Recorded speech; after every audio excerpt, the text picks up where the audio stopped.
ನಮಸ್ಕಾರ, ನಾನು ನಿಮ್ಮ ಅರ್ಚನಾ ಉಡುಪ. ಮಾಧ್ಯಮ ಅನೇಕದ ಎಲ್ಲ ವೀಕ್ಷಕರಿಗೆ ಹೊಸ ವರ್ಷದ ಹಾರ್ದಿಕ ಶುಭಾಶಯಗಳು.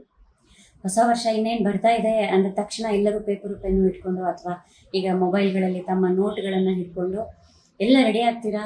ಏನು ರೆಸೊಲ್ಯೂಷನ್ ಮಾಡಬೇಕು, ನಾನು ಹೊಸ ವರ್ಷದಲ್ಲಿ ಹೇಗಿರಬೇಕು, ಹೇಗಿರಬಾರ್ದು, ಏನೇನು ಅಭ್ಯಾಸಗಳನ್ನು ಮೈಗೂಡಿಸ್ಕೋಬೇಕು, ಯಾವ ಅಭ್ಯಾಸಗಳನ್ನು ಬಿಡಬೇಕು ಅನ್ನೋದನ್ನೆಲ್ಲ ಪಟ್ಟಿ ಮಾಡೋದಕ್ಕೆ ಶುರು ಮಾಡ್ತೀರಿ.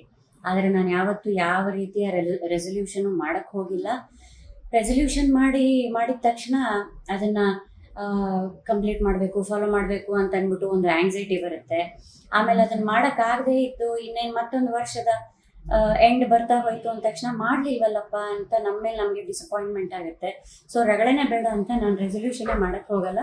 ಬಟ್ ಐ ಟೇಕ್ ಲೈಫಲ್ಲಿ ಕೂಡ ಹಾಗೆ one day at a time and I take life as it comes.